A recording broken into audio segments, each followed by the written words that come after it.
Bismillahirrahmanirrahim. Alhamdulillahi rabbil alamin. Wassalatu wassalamu ala nabiyyina Muhammadin wa ala alihi sahbihi wa man tabi'ahum bi ihsanin ila yaumiddin.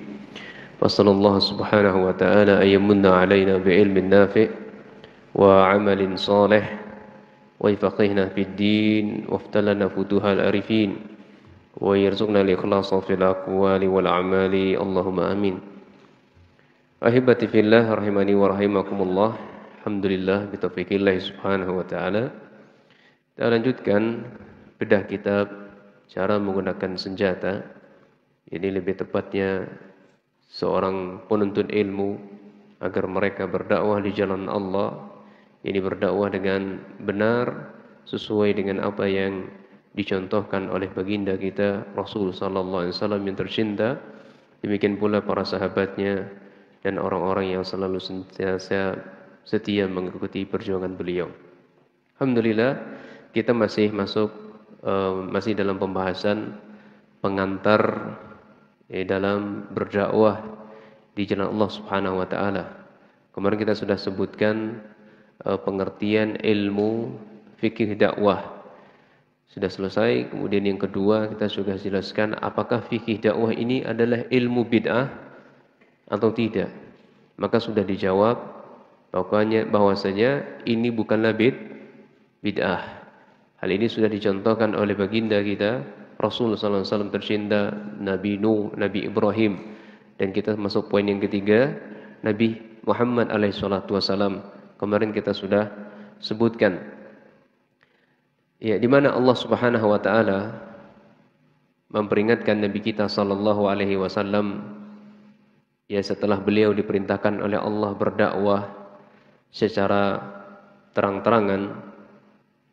Sebutkan fasda bima tu'mar, wahai Muhammad, sampaikanlah, serulah mereka ke jalan Allah sebagaimana engkau diperintah. Wa arid 'anil musyrikin, dan berpalinglah engkau dari orang-orang musyrikin. Kemudian turunlah firman Allah yang lainnya mengatakan wa anzir ashirataka al-aqrabin. Wahai Muhammad, berdakwahlah, berilah peringatan kepada manusia yang diawali karib kerabat kalian. Jadi metode gaya dakwah yang diajarkan oleh Rasul sallallahu alaihi wasallam yang paling pertama adalah karib kerabat beliau, paman beliau, dari suku beliau. Iya. Kemudian beranjak ke yang berikutnya. Dan beliau selama 3 tahun di Mekah, ya, sebelum Islam itu jaya, maka beliau berdakwahkan kepada karib kerabat terlebih dahulu. Baru dari 3 tahun perjalanan itu, barulah sahabat Abu Bakar As-Siddiq mulai tertarik. Kemudian barulah sahabat Abu Bakar As-Siddiq mengajak kawan sejati beliau, ini Utsman bin Affan. Demikian pula ya sahabat-sahabat yang lainnya seperti yang kecil, ini sahabat Ali bin Abi Thalib radhiyallahu an, ya, dan juga seperti sahabat ya banyak orang-orang lemah seperti Bilal bin Abi Rabah, Sumayyah dan keluarga beliau, itu yang karib kerabat dulu yang beliau serukan sebagaimana serukan oleh Allah Subhanahu wa taala kepada Nabi kita Muhammad SAW, wa anzir ashirataka al-aqrabin. Ya, kerabat beliau Khadijah, istri beliau sendiri. Kemudian paman beliau dari Khadijah siapa? Waraqah bin Naufal. Ya, beliau mengikrarkan keislaman beliau, maksudnya meyakini ajaran yang dibawa oleh Rasul SAW adalah ajaran yang hak. Sekiranya saya akan menjumpai, sekiranya aku bisa menjumpai di saat kaummu mengusirmu, saya akan membela ajaranmu mati-matian. Namun Allah Subhanahu wa taala menutup usia beliau sebelum kejadian hal itu diterima oleh Rasul sallallahu alaihi wasallam. Nah, mana bentuk seruannya Rasul sallallahu alaihi wasallam kepada karib kerabat beliau? Di sini saya bawakan ada 3 dalil. Ya, bentuk seruan Nabi sallallahu alaihi wasallam kepada karib kerabatnya. Hadisnya diriwayat Imam Bukhari dan Imam Muslim. Jadi dari sahabat Abdullah bin Abbas, beliau menceritakan, Atan Nabi sallallahu alaihi wasallam Safa, fasaida alaih. Suatu ketika Nabi sallallahu alaihi wasallam naik atau mendatangi bukit Safa, kemudian beliau menaiki bukit tersebut. Ini di Mekah, ya.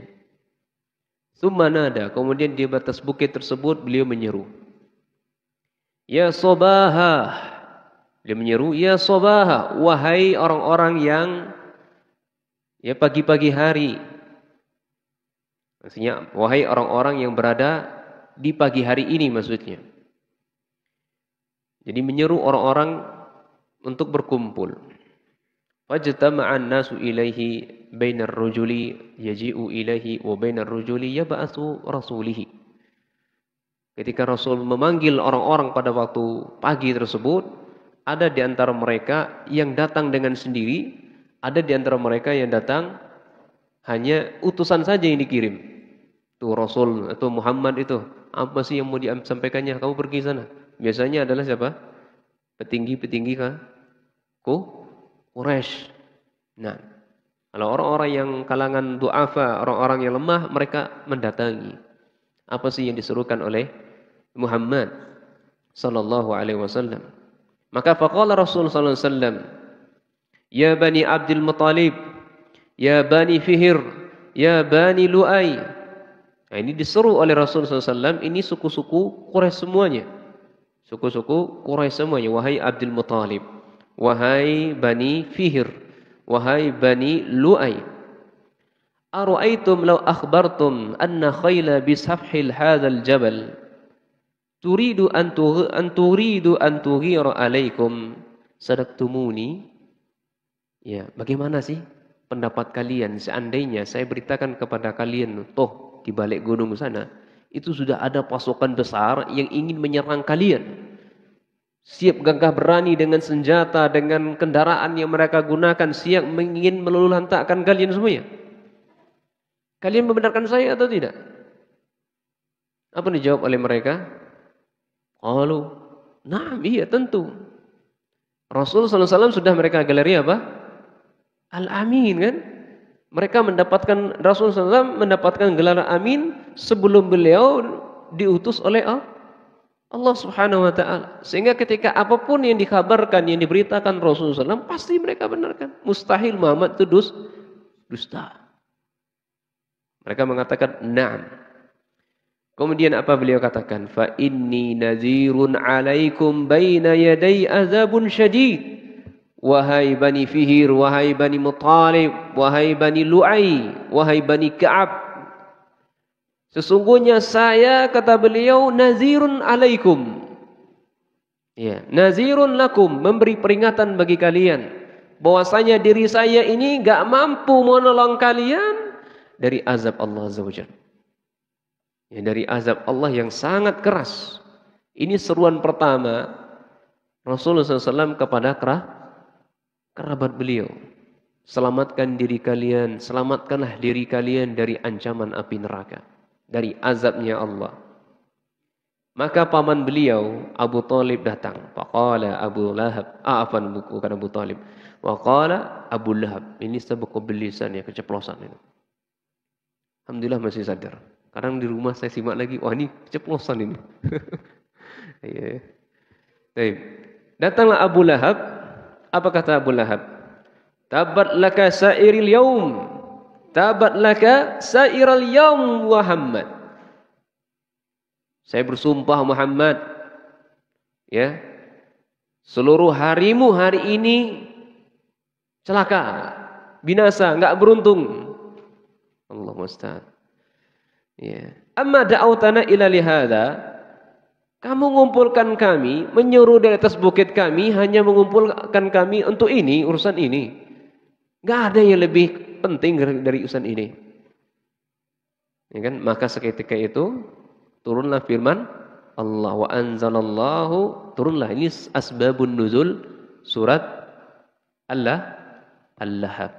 Ya tabbat yada abi lahabi wa tab. Binasalah tangannya Abu Lahab. Nah, ini seruan pertama Rasul sallallahu alaihi wasallam, dakwah pertama Rasul sallallahu alaihi wasallam kepada karib kerabat beliau, ya, agar selamatkan keluarga beliau dari, ya, azab Allah yang sangat keras. Baik, dalil yang kedua. Dalil yang kedua hadis riwayat Muslim, ya, Tirmizi dan yang lainnya. Hadis ini sahih. Dari Ummul Mukminin Aisyah radhiyallahu an, lamma nazalat wa anzir ashirataka al-aqrabin. Tatkala Allah Subhanahu wa taala menurunkan ayat, berilah peringatan wahai Muhammad, ya, keluargamu yang paling terdekat. Ketika ayat ini turun, qama Rasulullah sallallahu alaihi wasallam. Rasulullah sallallahu bangkit. Faqala, beliau mengatakan, ya Fatimah ibnata Muhammad, wahai Fatimah, anak saya sendiri. Ya Sofiyah ibnata Abdul Muttalib, wahai Sofiyah, bibi saya, kata beliau.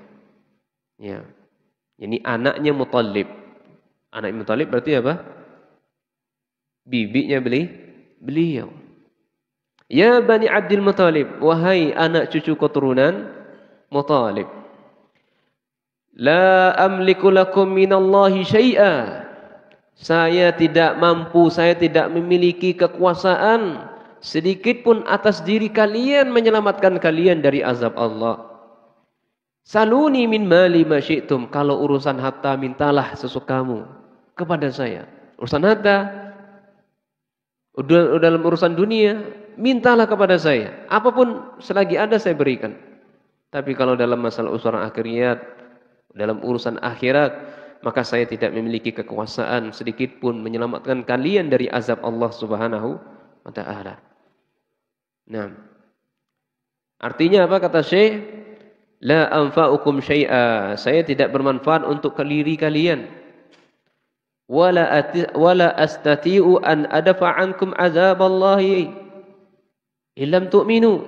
Saya tidak mampu, saya tidak sanggup mencegah azabnya Allah Azza wa Jalla jika kalian tidak beriman. Wa afradha sallallahu alaihi wasallam haula'i li syiddati qarabatihim. Nabi SAW mensendirikan nasihat ini kepada mereka karena mereka itu kerabat yang paling terdekat beliau. Ya. Nah, ini dalil yang kedua. Menunjukkan, ya, antusiasnya beliau berdakwah menyelamatkan keluarga terlebih dahulu. Nah, dalil yang ketiga dari sahabat Abu Hurairah berkaitan dengan ayat yang kita bacakan tadi. Fasda bima tu'mar wa a'rid 'anil musyrikin. Kemudian wa anzir ashirataka al-aqrabin. Maka da'a Rasulullah SAW Quraisyan. Nabi SAW menyeru orang-orang Quraisy. Fa'amma wa khas, baik Quraisy umum maupun secara khusus. Faqala ya ma'syaral Quraisyin, wahai seluruh orang-orang kabilah Quraisy, angkidu anfusakum minan nar, selamatkan diri kalian dari api neraka. Ya ma'syaral Bani Ka'ab, selamatkan diri kalian dari ancaman api neraka. Ya ma'syaral Bani Abdul Manaf, wahai keturunan Abdul Manaf, angkidu anfusakum minan nar, selamatkan diri kalian dari ancaman api neraka. Ya ma'syar Bani Hashim, ankizu anfusakum minan nar. Ya ma'syar Bani Abdul Muttalib, ankizu anfusakum minan nar. Kemudian terakhir kata beliau, ya Fatimah binti Muhammad, ya Fatimah binta Muhammadin, ankidhi nafsaki minan nar. Wa inni wallah ma amliku lakum minallahi syai'a illa anna lakum rahima sa'ubullaha bibaliha. Wahai Fatimah, Wahai keluargaku yang paling aku sayangi, yang terdekat, lindungilah diri kalian, selamatkanlah diri kalian dari ancaman api neraka. Ya, maka sesungguhnya demi Allah, saya tidak mampu menyelamatkan kalian dari azab Allah Subhanahu wa taala, melainkan kalian itu adalah rahimah. Ada jalur rahim dengan saya, maka dengan itu semuanya aku bisa ingat dengan kalian. Lihat ini bagi orang-orang yang mengaku keturunan Rasul sallallahu alaihi wasallam, ya jangan berbangga, ya jangan mengklaim oh kalau sudah keturunan Rasul pasti masuk surga. Ya, tidak.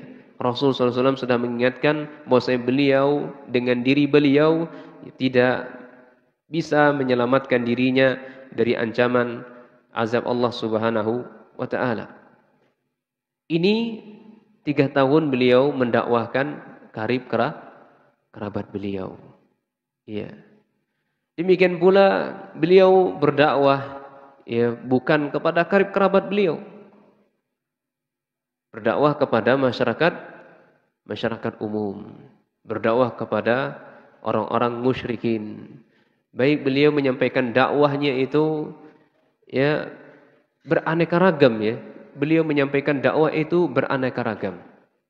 Beraneka cara, tidak satu cara. Ketika berhadapan dengan kafir Quraisy kayak begini menyampaikannya. Ketika menyampaikan dengan orang-orang yang gigih dengan ilmu seperti sahabat Abu Hurairah, begini pula cara beliau. Kalau menyampaikan ilmu, menyampaikan syariat Allah kepada anak kecil, begini pula menyampaikannya. Ya, ketika menyampaikan ilmu syariat Allah kepada orang yang temperamen, kayak begini pula caranya. Kadang beliau menghadapi dengan cara yang lembut sekali. Kadang beliau sifatnya memancing begitu. Kadang beliau sifatnya memberikan pertanyaan-pertanyaan begitu. Sifatnya bertanya. Ya, kadang beliau langsung memvonis. Kadang beliau menampakkan wajah yang sangat marah kadang begitu. Dengan wajah memerah. Ya, kadang dengan beliau berdakwah dengan suaranya lantang. Jadi maksudnya beliau ketika berdakwah memahami kondisi mad'u. Ya. Jadi masing-masing orang manusia itu beraneka ragam caranya. Dan juga kadang beliau berdakwah di pasar. Ya. Kadang beliau berdakwah ketika melihat orang-orang sedang kerja bakti bangunan. Iya. Kadang beliau berdakwah ya di masjid. Sengaja membuka halaqah. Jadi tidak mesti harus di masjid juga. Sebagaimana Rasulullah SAW tidak melulu di masjid. Tidak melulu di atas mimbar. Ya, kadang beliau berdakwah sedang di camping. Baik, bahasa kita camping gitu. Karena Rasulullah SAW sedang safar. Di mana ada kesempatan untuk menyampaikan ilmu, beliau sampaikan, berdakwahkan. Beliau dakwahkan kepada manusia. Bahkan di atas kendaraan pun beliau berdakwah. Kita dibonceng nih. Ya, dibonceng sama ustadz kita. Ya, kita ustadz kita lagi dibonceng, pasti ilmu terus isinya. Kita dengan Mas Syekh ya, saya pernah nyupirin Syekh gitu kan, sepanjang jalan tuh semuanya daging semua isinya, ilmu semuanya, meskipun kadang canda, tapi candanya ilmu semua, nggak ada candanya yang gorawan, Masya Allah gitu kan. Jadi nggak semuanya, wah itu harus menyampaikan ilmu tuh harus di masjid, ini dakwah yang seperti apa kalau harus menyampaikan ilmu di masjid itu dakwah Rasul yang mana yang dicontoh? Oh nggak boleh kalau di tempat parkir nggak boleh kalau sedang lagi jalan-jalan gunung misalnya nggak boleh nyampaikan ilmu. Oh nggak boleh kalau sedang lagi bakar-bakaran itu nggak boleh. Rasulullah SAW kadang buat api unggun juga, ikhwan. Dingin. Antum tahu Madinah, Mekah itu kan kalau musim dingin gimana? Beliau melakukan safar, kadang beliau menghangatkan diri beliau. Ya, dalam riwayat sejarah itu buat api unggun kadang. Dari situ beliau sempatkan kadang menyampaikan risalah. Iya. Kan gini terus lagi nih. Kan tidak semua orang tertarik ke masjid. Ketika kita hanya menunggu menyampaikan dakwah syariat Allah ini hanya di masjid, kapan seruan Allah sampai kepada mereka yang ada di parkiran? Kapan sampainya seruan Allah ini kepada kepada para pedagang yang ada di pasar? Kan tidak semua para pedagang itu duduk di majelis ilmu gini. Mereka nggak ngerti dagang langsung dagang.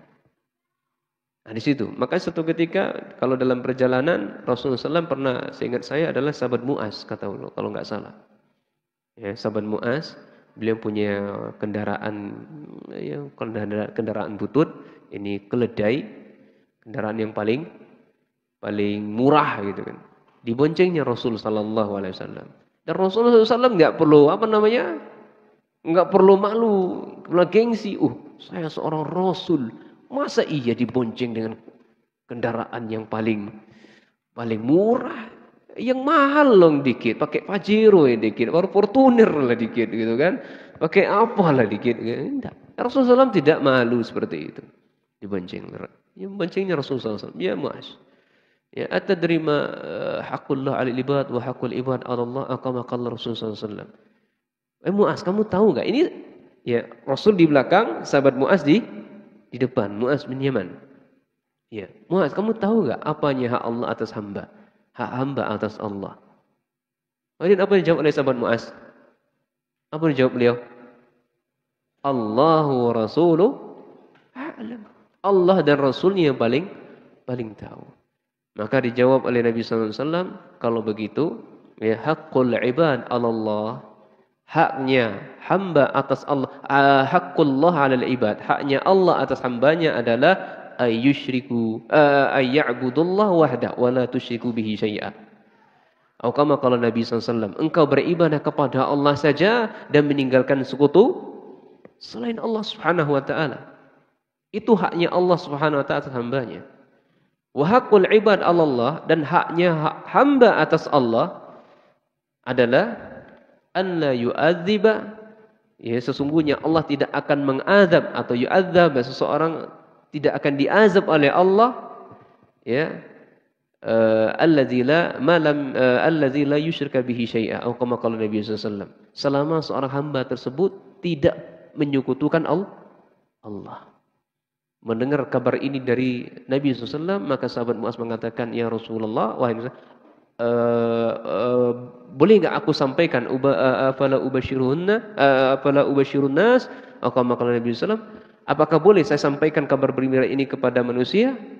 Apa dijawab oleh Nabi sallallahu? La, jangan. Faitakilun, jangan kau sampaikan. Nanti manusia, para sahabat bersandar atau bergantung dengan kalimat ini. Ya sudahlah kalau gitu kita enggak usah ibadah aja. Yang penting jangan syirik, jangan syirik, enggak boleh sholat, enggak boleh puasa. Asal kita enggak menduakan Allah saja, dah.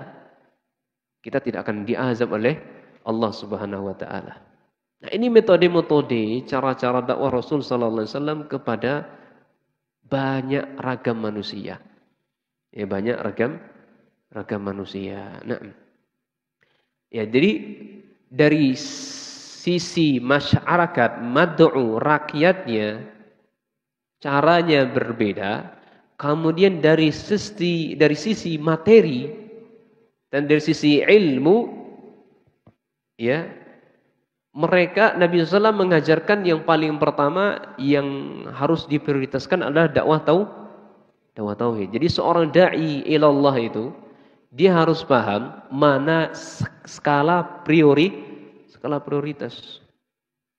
Ya, mendakwahkan tauhid yang paling pertama. Dan ini juga yang dinasihatkan oleh Nabi SAW kepada sahabat Mu'az bin Jabal. Ya Mu'az, kata Nabi SAW, ya, hina ba'asa ilal Yaman, innaka ta'ti qauman ahlal kitab atau min ahlil kitab. Sesungguhnya engkau wahai Mu'az akan mendatangi orang-orang ahlu kitab. Yaman itu banyak penduduknya orang ahlu kitab, Yahudi dan Nasara. Ya. Fa iza ji'tahum, apabila engkau mendatangi mereka, fad'uhum ila yashhadu an la ilaha illallah wa anna Muhammadan Rasulullah. Ya, yang paling pertama engkau serukan kepada mereka wahai Mu'az adalah tauhid. mengajak mereka beribadah kepada Allah. Ini orang kafir, ikhwan. Orang kafir ini didakwakan. Yang diajarkan tauhid. Saya baru sekali mendakwakan orang kafir. Iya. Saya nggak tahu itu orang kafir atau tidak. Saya dengarnya itu hanya khabarnya saja. Kila wakal manusia saja. Untuk membuktikan dia orang kafir atau tidak. Karena percuma kan kalau saya langsung, Mas, ketika itu saya mau berangkat sholat gitu kan. Bukan, setelah habis Isya ya, habis Isya. Habis Isya, nah kebetulan dia sedang siap untuknya kita ajak ngobrol, saya ajak ngobrol gitu kan. Saya ajak ngobrol. Ya percuma kita mendakwakan mereka, ayo kita sholat Mas, ayo kita puasa Mas. Ternyata kita nggak tahu agamanya apa, nggak bermanfaat. Ketika saya tanya, Mas agamanya apa Mas? Ketika tanya itu saja, langsung ya kilometernya naik gitu. Ya, langsung spanningnya itu naik. Ya. Ini orang Islam mencemooh kami ya gitu ya. Loh. Tak laporkan kamu ke polisi ya gitu ya. Allahumma salli. Malam ini saya buat laporan, engkau sudah ya mengajarkan ajaran apa namanya itu? Ujaran kebencian. Allahumma salli. Saya kan bertanya agama loh. Agama itu apa? Agamamu apa Mas itu kan? Iya kan? Saya kan mendengar ya orang-orang mengatakan dia tuh agamanya Nasrani katanya. Ya, Nasrani. Makanya saya untuk memastikan saya butuh dia ini orang benar-benar orang Nasrani atau tidak. Ya, saya tanya, ternyata ketika tanya saja langsung dilaporkan. Allah musta'an. Siapa yang pernah dakwah orang Nasrani di sini? Iya. Ya, pokoknya ya sudah gini aja Mas. Kalau Masnya marah-marah, saya tanya dengan agamanya, ayo kita ngopi dulu. Kebetulan mesti ada kopi. Nah, kalau ini awal pertanyaannya kan enak katanya kan. Iya kan? Ya sudah ngopi dulu ya kan. Ya Allah lihatlah. Intinya seperti itu ya. Yang berdakwah kepada orang kafir ya luar biasa. Nah, ini orang kafir yang didakwahkan, diajarkan adalah tauhid yang pertama yang terlebih dahulu. Iya. Allah musta'an. Bahkan ketika kita menyerukan ini saja, ada saja sebagian dai-dai ketika saya ayo kita seorang dai harus prioritaskan dakwah tauhid. Sampai berita kepada dirinya, ini orang ini gagal paham. Wah itu si fulan itu, wah itu adalah hasad. Ya, hasad kepada dai-dai yang mengajarkan fikih gitu kan. Hasad pada dai-dai yang mengajarkan hadis. Hasad kepada dai yang mengajarkan bahasa Arab. Iya kan? Dia hasadnya dibungkus dengan dakwah tauhid biar enggak kelihatan dakwahnya dakwah yang benar gitu kan. Biar kelihatan dakwahnya dakwah yang benar. Dia enggak pernah menyalahkan dulu guru-gurunya pernah ngajar dia bahasa Arab, enggak pernah menyalahkan ya guru-gurunya ngajarkan fikih sama dia. Ketika kita mendakwakan fikih kita disalahkan. Kita ditazir. Allah musta'an. Pertanyaannya, kita belajar bahasa Arab, apakah ustaz kita enggak ngajarkan tauhid? Pertanyaannya, ustaz kita ngajarkan fikih, Mas, cara sholat itu begini, Mas, datangnya dari Allahnya gini. Rasulullah SAW menyampaikan caranya, modelnya sesuai sunnahnya begini. Apakah itu enggak ngajarkan tauhid? Ustaz kita ngajarkan hadis dari Rasulullah SAW. Apakah enggak ngajarkan tauhid? Semuanya mengajarkan tauhid, ikhwan. Bahkan kita ngajarkan matematika, bahkan kita ngajarkan biologi, fisika, kimia. Guru yang pandai itu bisa dialihkan kepada tauhid. Pelajaran biologi, belajar biologi itu apa? Belajar kita metabolisme gitu kan, belajar metabolisme ya bagian tubuh kita. Ya kan? Ini ya, apa namanya isi perutnya begini, bentuknya begini. Kira-kira ini bagaimana Mas? Kok bisa terbentuk begini? Ini dipacu murid kita untuk berpikir. Ini kok bisanya sebagus ini? Jantung berdetak, paru-paru begini, ginjal fungsi begini. Bisakah mereka berjalannya dengan sendiri? Tidak kan? Arahnya kemana itu? Tauhid atau tidak? Tauhid. Demikian pula mengajarkan matematika. Arahnya ke tauhid. Iya. Dapatlah datangnya maka finalnya pada ilmu warisan. Iya. Siapa yang memerintahkan kita untuk warisan itu dibagi? Semuanya arahnya ke tauhid. Tergantung gurunya saja. Nah, jadi ada yang skala prioritas dalam mendakwahkan. Nah, jadi perlu ya, kenapa saya jelaskan seperti ini? Karena setelah majelis ada yang gagal paham. Oh, itu Mardi itu sedang mentahzir ustaz-ustaz yang ngajarkan fikih. Wah, di sini kan ngajarkan fikih ustaznya kan? Oh, berarti ustaznya enggak ngajarkan tauhid berarti. Iya kan? Begitu kan? Begitu pemahamannya? Tentu tidak. Di sini ada yang ustaz yang ngajar tahsin. Oh, berarti ustaz yang ngajar tahsin enggak ngajarkan tauhid berarti. Begitu pemahamannya waktu saya kan? Tentu tidak.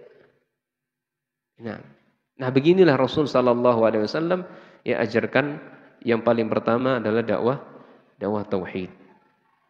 Nah, dan banyak ya contoh-contoh yang lainnya ya dari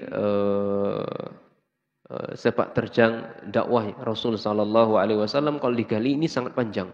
13 tahun beliau di Makkah, 3 tahun ya dakwah beliau secara ruang jangkanya pendek saja, tidak terlalu melebar, hanya karib kerabat beliau, kawan-kawan saja. Itu 3 tahun setelah beliau diperintahkan oleh Nabi sallallahu alaihi wasallam oleh Allah Subhanahu wa taala untuk menyebarkan secara terang-terangan, barulah ya beliau ajak dakwahkan kepada seluruh umat, seluruh kaum, seluruh kabilah. Naam. Kemudian 10 tahun di Madinah. Jadi lengkap sudah ya 23 tahun beliau berdakwah. Semuanya lengkap sudah seperti itu. Ya, demikian pula ketika Nabi SAW berdakwah kepada Wahsy. Bagaimana Wahsy yang sudah membunuh paman beliau sendiri. Ya, bagaimana metode beliau? Ya, Wahsy, kalau bisa engkau palingkan wajahmu dari saya, itu kalau bisa, itu jauh lebih baik. Ya, jauh lebih baik. Oh, ini menunjukkan Rasulullah SAW tidak ingin melihat wajahnya Wahsy, tapi menggunakan kalau bisa. Ya kan? Coba kalau kalimat.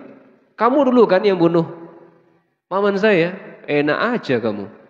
Ya, setelah sekarang Islam sudah jaya, kamu langsung masuk Islam, ingin menyelamatkan diri. Oh, enggak bisa Wahsy. Wah, ini enggak begitu dilakukan oleh Rasul sallallahu alaihi wasallam. Akhirnya beliau dengan bahasa yang selembut itu pun bersedih juga. Ya, bersedih juga beliau, akhirnya dibujuk oleh sahabat Bilal bin Abi Rabah ya agar tetap ya kuat di atas agama beliau. Nah, baik, kita masuk poin yang ketiga. Ya, tadi masih berbicara tentang apakah fikih dakwah ini bid'ah atau tidak? Dijawab dia bukanlah bid'ah. Sebagaimana yang sudah dicontohkan oleh Nabi Nuh, Ibrahim dan Nabi kita Muhammad SAW itu sangat banyak. Baik, kemudian yang ketiga adalah makna kalimat dakwah secara bahasa dan secara istilah. Dakwah secara bahasa ya, secara bahasa itu memiliki banyak makna. Makna yang pertama itu adalah seruan atau panggilan. Ya, menyeru. Yang kedua, itu adalah melakukan sesuatu. Contohnya mendorong seseorang untuk berbuka puasa. Ya, melakukan sesuatu. Kemudian yang ketiga, menyeru untuk menetapkan atau membela sesuatu. Baik sesuatu tersebut kebenaran maupun kebatilan. Ya, jadi menetapkan atau membela sesuatu, baik sesuatu tersebut berupa kebenaran ataupun kebatilan. Sebagaimana firman Allah Subhanahu wa taala Quran surah Al-Ghafir, Wa ya qaumi ma li ad'ukum ilan najah wa tad'unani ilan nar. Ya, wahai kaumku, mali. Ya, bagaimana ini? Ad'ukum ilan najah.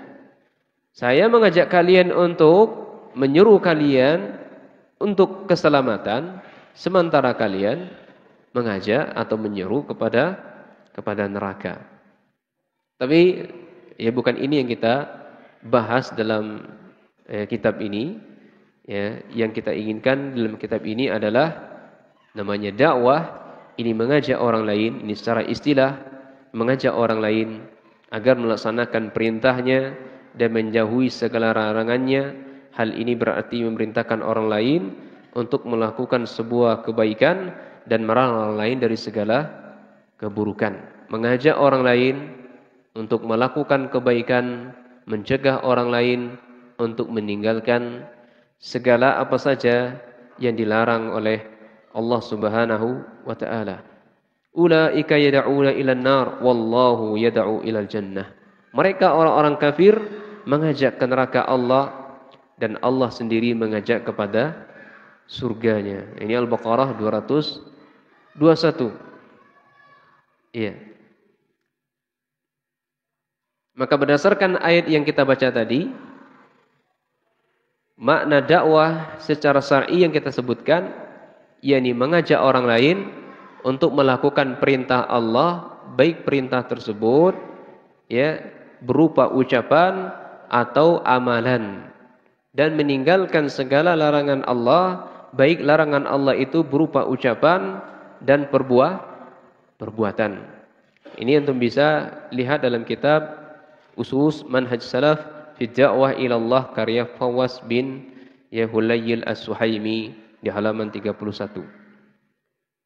Jadi kesimpulannya apa? Secara bahasa dakwah itu mengajak, menyeru, membela. Iya. Kalau secara istilahnya mengajak orang lain kepada jalan Allah, ini perintah Allah, baik berupa ucapan maupun perbuatan. Mencegah orang lain, melarang orang lain dari apa yang Allah larang, baik larangan itu berupa perbuatan maupun ucapan. Dan ini kalau dirinci panjang ini ya. Ucapan apa, perbuatan apa itu sangat panjang. Kemudian yang keempat, poin yang keempat adalah disebut apa orang yang berdakwah? Maka jawabnya, kalau perempuan da'iyah, kalau laki-laki duat. Ya, kalau laki adalah duat. Kemudian yang kelima, macam-macam dakwah atau duat. Di sini saya sebutkan hanya dua saja. Macam-macam dakwah atau duat. Ya. Yang pertama, dai yang mereka mengajak kepada kebaikan dan petunjuk atau jalan kebenaran. Dai atau duat yang mereka mengajak pada jalan kebenaran dan petunjuk. Siapakah mereka?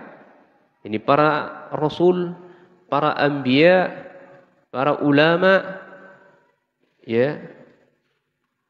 Kemudian orang-orang yang istiqomah di atas jalan mereka.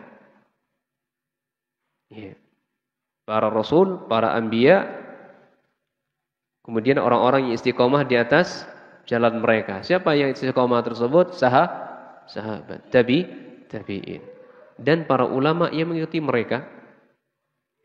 Ya. Kemudian yang kedua, dai-dai yang mengajak kepada jalan keburukan, jalan kesesatan. Mereka itu dari kalangan manusia, dari kalangan syaitan.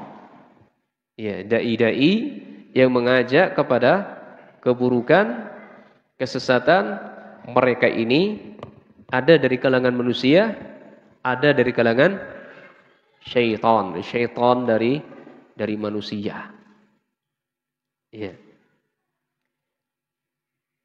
Sebutkan oleh Nabi sallallahu alaihi wasallam, "Man da'a ilal huda, kana lahu min ajrin mislu ujuri man tabi'ahu, la yanqutu dzalika min ujurihi syai'a wa man da'a ila dhalalah kana 'alaihi minal ism mislu athami man tabi'ahu la yanqutu dzalika min athamihim syai'a. Ini dalil yang beliau bawakan dalam kitab ini adalah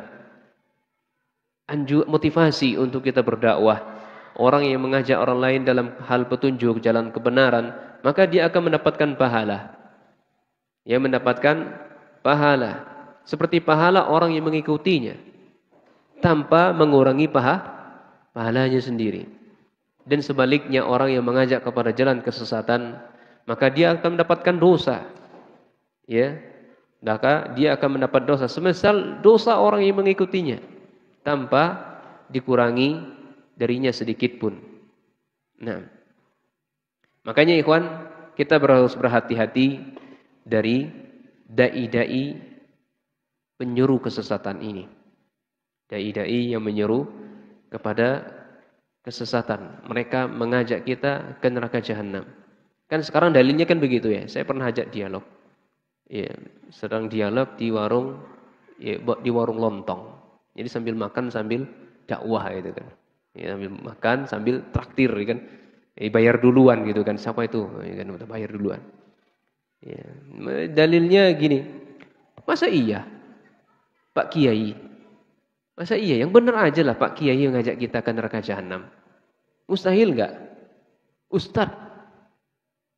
Mereka labeli ulama atau kiai. Masa iya mereka ngajak kita neraka jahanam? Nah, ini Rasulmu yang tercinta yang mengajak. Yang mengajarkan kepada kita.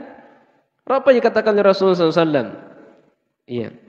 Kana an-nasu yas'aluna Rasulullah sallallahu alaihi wasallam 'anil khairi. Ini hadisnya dari sahabat Muaz, sahabat Huzaifah bin Yaman radhiyallahu an. Kana an-nasu yas'alu Rasulullah sallallahu alaihi wasallam 'anil khairi wa kuntu as'aluhu 'anil syarri makhafatan ay yudrikani faqultu ya Rasulullah. Jadi sahabat Huzaifah ini beliau bertanya kepada Rasul sallallahu alaihi wasallam tentang kebaikan.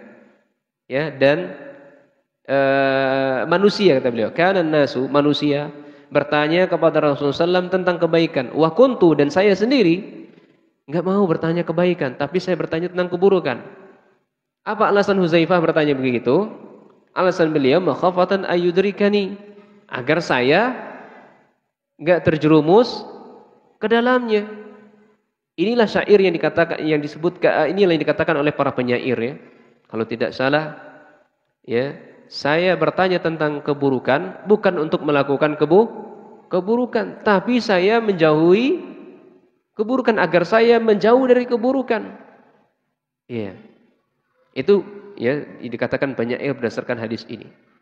Maka kata beliau, faqultu ya Rasulullah, wahai Rasulullah SAW, anna kunna fil jahiliyah wa syarri. Dulu saya itu hidup di zaman jahiliyah dan hidup di zaman keburukan. Faja'ana Allahu bihadzal khair. Alhamdulillah. Ya, tasnibat Allah Subhanahu wa taala, Allah datangkan kepada kami ya kebaikan yang sangat banyak ini. Jadi diutus oleh Rasulullah SAW kepada mereka, ini kenikmatan yang luar biasa. Fahal ba'da hadzal khair? Kata beliau bertanya, ya Rasul, setelah diutusnya engkau wahai Rasul, setelah datangnya kebaikan ini ya Rasul, ya, mungkinkah datang lagi keburukan? Setelah datangnya Rasulullah SAW, mungkinkah datang keburukan? Naam, kata beliau, iya. Fakultu, hal ba'da zalika syarr min khairi? Setelah datang keburukan ini, apakah datang lagi kebaikan? Kata beliau, naam. Setelah keburukan ini, datang lagi kebaikan. Iya. Wa fihi dakhnun, tapi di situ ada asap kata beliau. Ada asapnya. Qultu, wa ma dakhanahu ya Rasulullah? Apa asap itu ya Rasul? Maka qala Nabi sallallahu alaihi wasallam, qaumun ya yastannuna bi ghairi sunnati. Ini orang ya mereka melakukan perbuatan padahal itu bukan berasal dari saya. Sengaja mengada-ada dalam urusan kami, padahal itu enggak pernah saya perintahkan. Ini Rasulullah SAW mengatakan. Itu asapnya. Wa yahduna bi ghairi hadi. Ada orang yang memberikan petunjuk, memberikan hidayah kepada orang lain ya di luar hidayah saya, di luar petunjuk saya. Ta'rifu minhum. Engkau kenal mereka, wa tungkiru, dan engkau pasti mengingkarinya. Faqultu hal ba'da zalika khairi min syarri? Setelah ini ya Rasul, setelah kebaikan ini, apa akan datang lagi keburukan? Qala na'am, akan datang lagi keburukan. Jadi kebaikan datang keburukan. Setelah keburukan datang lagi enggak kebaikan? Datang. Setelah kebaikan datang lagi enggak keburukan? Na'am, akan datang lagi keburukannya. Apa keburukan itu? Iya. Keburukannya adalah du'atun ala abwabi jahannam man ajabahum ilaiha faqadhuhu fiha. Akan datang suatu zaman, sayati zamanun du'atun, akan datang suatu zaman dai-dai yang mereka mengajak kepada pintu neraka jahannam. Sudah ada enggak sekarang ini? Sangat banyak. Ada dai yang menghalalkan riba. Iya. Iya atau tidak? Iya. Siapa dia? Kalau saya menghalalkan bank, syaratnya satu saja. Pinjam 100 dulu, Mas. Pinjam 100 dulu, Mas. Nanti balikkan 100. Kalau ada bank kayak begini, itulah bank yang sebenarnya, bank syar'i. Halal kalau bank gitu. Iya. Mau enggak bank gitu? Dan sekarang ada itu dai-dai yang menghalalkan riba. Iya. Enggak apa-apa, sebutkan aja nama di sini. Iya, enggak usah lah.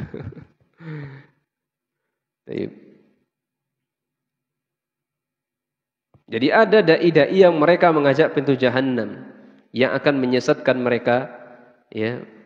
Orang yang diajaknya tersebut akan disesatkannya. Faqultu ya Rasulullah simfahum lana. Sahabat masih bertanya, enggak ngerti dai yang mereka mengajak ke jahanam itu bagaimana, sifatnya bagaimana? Tolong jelaskan kepada kami ya Rasul, ciri-ciri dai yang mengajak pintu jahanam itu apa? Ciri-cirinya ini. Ya. Ciri-cirinya kata beliau, qala na'am qaumun min jildatina. Ciri-cirinya itu kulitnya memang kaum dari kita sendiri. Ya. Jildatina. Dari bangsa kita sendiri, kulitnya sama, jadi bangsa Arab. Wa yatakallamuna bi alsanatina. Mereka pun berbicara dengan lisan-lisan kita. Ini berbicara dengan bahasa Arab. Para ulama ketika menjelaskan hadis ini, ya, ini semua manusia. Semua manusia termasuk di dalamnya, bukan dari bangsa Arab saja. Faqultu ya Rasulullah. Iya. Fama tara in adrakani dzalika qala talzamul jama'at. Ya Rasulullah, bagaimana solusi? Apa solusi, nasihat atau wasiat bagi kami ketika kami menjumpai dai-dai yang seperti ini? Ya, dai-dai yang seperti ini. Maka kata Nabi SAW, talzamu jama'atal muslimin. Hendaknya kalian senantiasa berpegang teguh kepada jemaahnya kaum muslimin. Ini negara Islam, pemimpin yang sah di negara kita, ini presiden kita, berpegang teguhlah kepadanya. Nah, wa imamahum, dan imam-imam mereka. Nah, faqultu fa illam takun lahum jama'atun wala imamun. Kalau enggak ada jamaah, kalau enggak ada imam, ya, terus bagaimana ya Rasul? Qala fa'tazilu tilkal firaq, tinggalkan mereka itu. Ya, jadi dai-dai yang membawa kesesatan tadi disuruh tinggalkan oleh Rasul sallallahu alaihi wasallam. Jangan seperti itu, jangan berpegang teguh kepada dia. Kullaha kata beliau. Walau anta addu ala asli syajaratin, meskipun engkau harus menggigit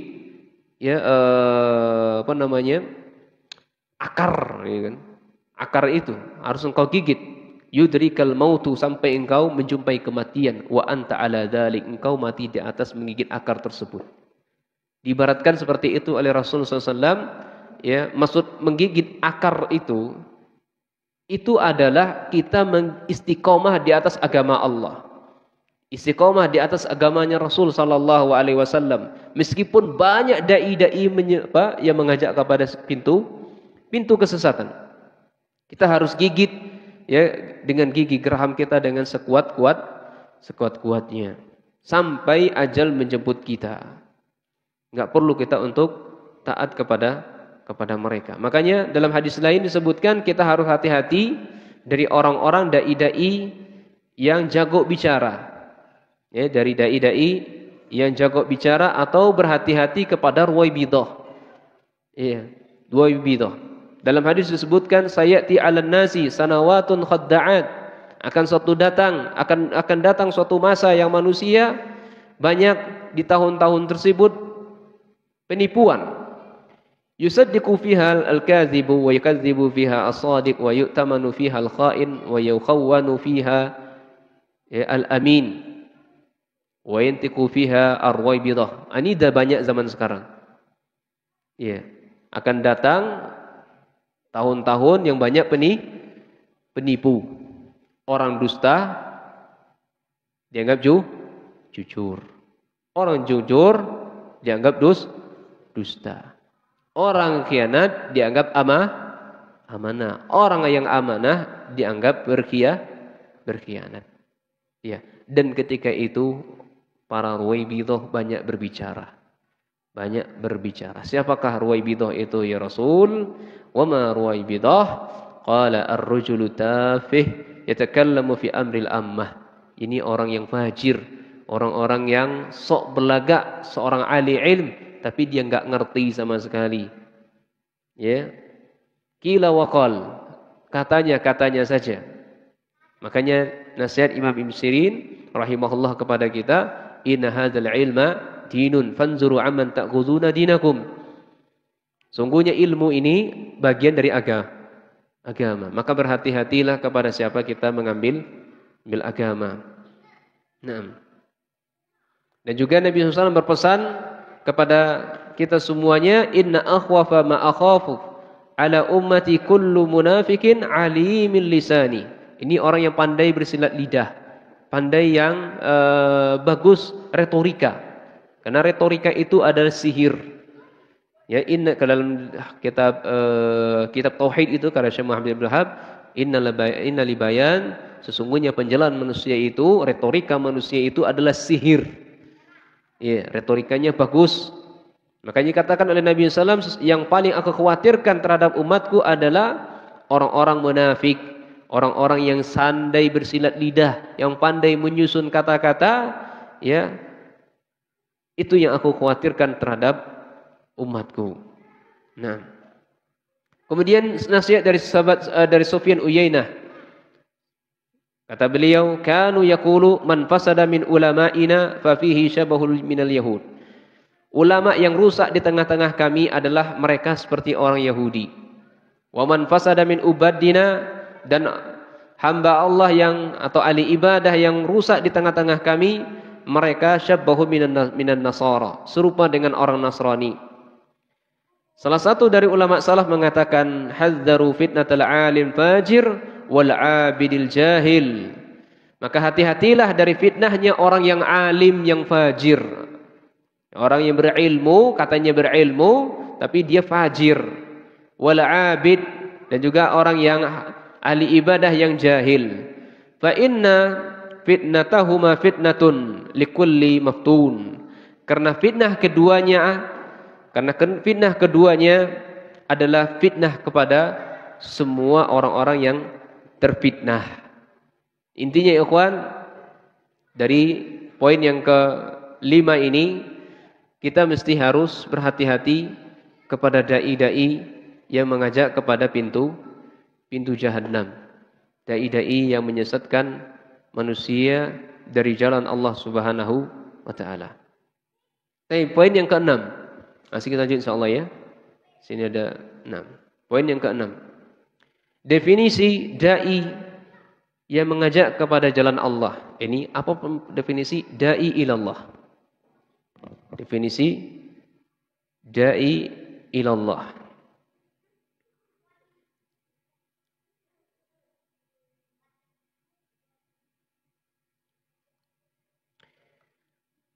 Dai ilallah itu mereka mengajarkan perkataan, perbuatan Islam kepada manusia dan menerapkannya agar manusia mengetahui dan mencontohnya. Itu dai yang sebenarnya begitu. Mengajak, oh ini mas jalan kebaikan. Mas itu mas jalan keburukan. Dicontohkannya dengan ucapan dia, dengan perbuatan dia. Agar orang lain mencontoh. Ya, itu da'i ilallah. Oleh karenanya, dakwah di jalan Allah itu adalah kewajiban sangat berat. Seorang da'i yang benar di jalan Allah itu sangat berat. Di satu sisi dia harus menguasai, harus kuat dari sisi bidang ilmu. Di satu sisi dia harus secara fisik dia kuat melakukannya. Iya. Karena ini amanah, ini sangat berat. Amanah itu sangat berat. Maka perhatikan beberapa kondisi. Ada 2 kondisi di sini. Bagi seorang da'i ilallah, hendaknya dia adalah orang yang kuat. Kuat secara ilmu, kuat secara pengalaman, kuat secara fisik. Jika tidak, maka tidak akan mampu memikulnya. Iya, ilmunya kuat, pengalamannya banyak. Iya, pengalamannya banyak dan fisiknya ada. Kalau salah satu di antara ini mereka tidak mempunyai, maka dakwah itu tidak akan berhasil. Ya. Ketika dakwah itu tidak akan berhasil. Semangat ada, ilmu enggak punya, mampu? Tidak. Mestinya dia harus memilikinya. Ilmu ada, pengalaman tidak ada, kuat fisiknya iya, juga tidak bisa. Jadi ketiga ini mesti harus ada pada diri seorang dai. Ilmu ini luas. Ilmu tentang apa yang akan disampaikan. Dia sebelum menyampaikan ngerti dulu apa yang ingin disampaikan. Ketika dia menyampaikan dia ngerti, lihat kondisi mad'unya yang dihadapi siapa ini. Siapa mad'unya? Jangan-jangan mad'unya enggak ngerti alif bata. Disampaikannya pelajarannya paling tertinggi. Atau misalnya kalau i'rab, coba i'rab kalimat la ilaha illallah atau apa itu anna atau inna. Apa itu fungsi huruf summah? Apa itu fungsi huruf lam? Orang alif bata aja enggak ngerti. Berarti ini belum punya pengalaman. Berarti belum punya ilmu. Hanya materi ilmu saja yang miliki, tapi ilmu dari bata enggak ngerti. Jadi enggak bisa juga. Ya. Atau dia memiliki ilmu, memiliki pengalaman, tapi orang yang ngajaknya enggak memiliki ilmu. Ngajaknya enggak memiliki ilmu. Maka kerusakan yang akan timbul. Taruh saya sini. Dakwah di pelosok misalnya. Dibawa oleh seorang ya ikhwan ini misalnya. Ustaz, bantu saya Ustaz, dakwah Ustaz, dia dibawa. Ya karena dia mungkin adalah seorang yang kaya raya misalnya gitu kan, punya fasilitas, mobil segala macam. Nanti kalau dai-nya pulang dikasih pesangonan 2 juta sekali ngisi gitu kan. Allah musta'an. Ya sebulan sekali misalnya. Dijemput misalnya. Misalnya gitu, dijemput. Dia memiliki ilmu. Semangat ada, fisik ada. Tapi orang yang ngajaknya enggak memiliki ilmu. Masuklah ke daerah dia. Padahal di daerah dia itu misalnya ada juga seorang kiai, ada seorang ulama, ustadz juga. Taruh juga lah ustadz sunnah di situ. Iya. Berdakwah langsung dakwah di situ. Tidak ada pamit sama sekali, sowan sama sekali itu tidak ada. Iya. Ngerusak enggak seperti itu? Ngerusak enggak? Ngerusak. Makanya yang datang yang menghadirkan ustadz itu ya ustadz menghadirkan. Kalaupun memang nggak ada, taruhlah nggak ustadz yang hadirkan, antum yang menghadirkan. Mestinya ustadz yang dihadirkan, tolong antum izinkan kepada ustadz senior yang ada di situ. Saya kira-kira diizinkan enggak di situ. Mestinya begitu. Tata caranya, ini dalilnya panjang ya. Kita dialog di multaqa duat itu sama asatizah itu luar biasa. Dan ini kejadian ya kan, bukan enggak kejadian. Ya, ustaz-ustaz media sosial gitu kan. Kejadian. Apa penggemarnya? Sampai kapan kita berdakwah begitu? Keburu mati baru gitu. Kalau nggak diizinkan nggak boleh dakwah kita begitu. Emang dakwah ini sempit amat. Ya kan? Nah ini orang-orang yang nggak ngerti ilmu. Ada tata krama. Ya kita memang tidak sepakat ya dengan saudara-saudara kita, dia datang ke sowan, kemudian harus cium kaki, ya, harus merangkak, harus segala macam. Enggak. Maksud kita di sowan itu adalah kolaborasi gitu dengan dai-dai setempat, dengan ustaz-ustaz setempat. Ustaz ini keluhannya apa sih di tempat antum ini apa? Ya, siapa tahu saya bisa membantu dari apa yang saya miliki. Begitu. Jadi kerjasama begitu. Nah, tapi kalau orang yang da'inya memiliki ilmu amatir yang disampaikan, ilmu dakwah yang mengilmui mad'unya, ya, kemudian pengalamannya cukup, dan dia tidak akan terprovokasi dengan orang yang ngajaknya itu tadi gitu. Ya, tidak terprovokasi gitu loh. Ini banyak yang rusak yang seperti ini. Jadi keluhan dari dai senior itu kalau ya saya sampaikan ke antum, kalau di grup itu, kalau dai yang baru keluar tuh udahlah di pondok aja lah antum tuh dulu. Asah dulu ilmu antum itu. Pelajari dulu antum ini santri itu, adab santri itu kan bermacam-macam keadaan mereka itu. Ya kan? Tidak semua mereka itu mau sami'na wa ta'na kepada gurunya. Itu dulu antum pelajari itu. Makanya kita di pondok dulu itu setelah selesai itu 4 tahun atau 5 tahun tidak boleh keluar gitu loh. Pokoknya dia antum ditempah di sini, mulai diajari TK, SD, SMP, SMA. Biar makin banyak pengalaman baru keluar. Bukan memperbaiki, justru merusak nantinya. Makanya harus dikuatkan oleh seorang dai ilallah itu. Ya, karena dia kan contoh ini. Dia menyampaikannya, dia dicontoh sebagai contoh bagi dia. Ya.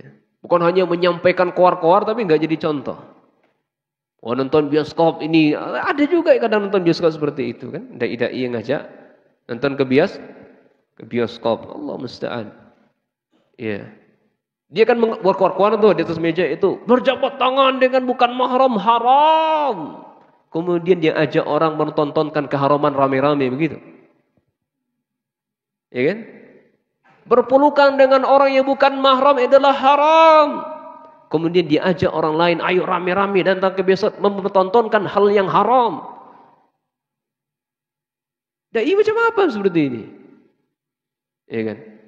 Bahkan ada dai sunnah mengajak santri nonton barang di layar lebar. Allah musta'an. Yang dipertontonkan adalah kedustaan. Film itu kan dusta. Layakkah diambil ilmu bagi dai semacam ini? Sepakat para ulama film itu haram. Dusta. Apapun bentuk filmnya. Film Umar bin Khattab kah? Bilal bin Rabah kah? Abu Bakar Siddiq kah? Oh ini kan sesuai kisah Ustaz. Iya sesuai kisah. Antum bohong. Antum pamerkan siapa antum? Abu Bakar, apakah sahabat Abu Bakar seperti itu? Antum sudah mengada-ngada atas sahabat Abu Bakar radhiyallahu anhu. Antum sudah mengada-ngada atas sahabat Umar. Diajak orang tonton rame-rame seperti itu. Iya. Ada dai salaf yang mengaku dai salaf juga. Ini dai karbitan. Yang baru-baru ini viral, ya. Pokoknya dai salafi itu dia hanya mengklaim dialah yang paling benar. Di luar dari jamaahnya bukan orang yang benar. Semuanya di neraka. Ngisi di tempat gado-gado. Kamu tahu gado-gado? Ustadz gado-gado. Ustadz kita masuk juga di dalam tempat itu. Nah, diajiblah ini adalah rujukan yang hak ini nih. Itu ada potongannya yang disemparkan di dalam. Ya. Ini saya wajib tegaskan, dijelaskan di sini. Ya, hati-hati dari para, jangan tergiur dengan dai itu ya, dai salafi ya, panjang jenggotnya, cingkrangnya. Lah. Makanya antum tanya dulu kepada ustaz-ustaz senior. Demikian pula kalau di Facebook, di YouTube kita dengar kajian ustaz siapa gitu. Tanya sama ustaz, ini ustaz ini salafi itu ustaz. Dai senior ada yang direkomendasikan atau tidak ini? Ini banyak. Ya. Kita harus yakin manhaj salaf adalah manhaj yang paling hak, paling wajib kita ikuti, dan pengikutnya belum tentu hak. Orang yang menisbatkan dirinya kepada manhaj salaf belum tentu hak, tapi manhaj salafnya pasti hak dan wajib kita mengikutinya. Kita bukan mengklaim kita lah yang paling benar, tidak, tapi kita ngeklaim bahwa saya manhaj salaf lah manhaj yang paling benar. Apa yang diajarkan Rasul, apa yang diajarkan sahabat, dilakukan sahabat, itulah manhajnya salaf. Beragama sesuai dengan mereka, itulah manhaj salaf. Adapun klaim orang yang mengikuti manhaj salaf, ini belum tentu. Orang per orang, person personal, ada saja kesalahan. Sangat gagah berani orang-orang yang mengatakan, orang yang mengatakan dia bukan berada di atas manhaj yang hak itu hanya dia, itu adalah orang yang jahil, kata beliau. Allah musta'an.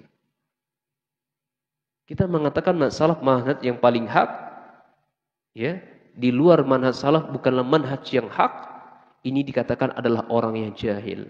Allah musta'an. Ini orang enggak ngerti tentang manhaj salaf. Ini yang pertama ikhwan ya. Jadi seorang dai itu, dai ilallah, dia mengajak kepada orang lain, justru dia mencontohkan. Iya. Lagi di pondok pesantren ini. Mesti dia harus mencontohkan kepada murid-muridnya. Kalau pakai rambut itu yang rapi. Jangan panjang-panjang. Gurunya sendiri rambutnya panjang. Gimana? Ya. Kemudian yang kedua, mestinya seorang dai ila Allah itu membawa dengan cara yang selamat. Jika tidak, dia akan merusak dirinya dan merusak orang lain. Oleh karenanya Allah Subhanahu wa taala memberikan bekal kepada Nabi sallallahu alaihi wasallam, ya ayyuhal muzammil qumil laila illa qalila nisfahu aw inqus minhu qalila aw zid alaihi warattilil qur'ana tartila inna sanulqi 'alaika qaulan tsaqila. Karena dakwah ini dakwah yang berat, maka seorang dai butuh pertolongan kepada Allah. Di antara bentuk pertolongan minta tolong kepada Allah bagi seorang dai ilallah, jangan pernah meninggalkan salat malam. Ya, bagi seorang dai jangan pernah meninggalkan salat malam. Wallahu alam bisawab. Ini masih panjang ikhwan. Ya.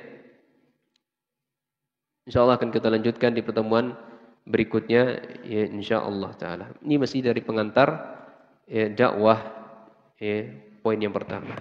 Kita akhiri dengan doa kafaratul majlis. Subhanakallahumma bihamdika asyhadu an la ilaha illa anta astaghfiruka wa atubu ilaik. Kita tandai ya. Insyaallah besok kita masuk poin yang ketujuh. Baik. Sebagai kesimpulan. Ya, sebagai kesimpulan bahwasanya mendakwahkan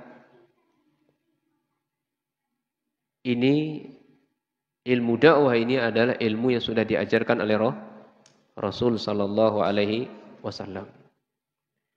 Kemudian ketika kita berdakwah, ya, ketika kita berdakwah, hendaklah kita harus mengilmui apa yang kita sampaikan, mengilmui mad'u kita, kemudian jiwa kita ini banyak pengalamannya, kemudian fisiknya kuat. Ya.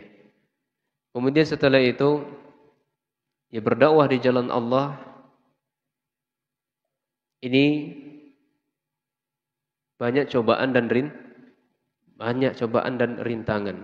Sebagaimana pula yang dilakukan, yang dihadapi oleh Rasul sallallahu alaihi wasallam, karena dakwah itu berat, maka jalan solusinya selalu minta pertolonganlah kepada Allah, berkhalwatlah kepada Allah dengan cara salat malam. Naam. Wallahu alam bisawab. Kita akhiri dengan doa kafaratul majelis. Subhanakallahumma bihamdika asyhadu an la ilaha illa anta astaghfiruka wa atubu ilaik. Assalamualaikum warahmatullahi wabarakatuh.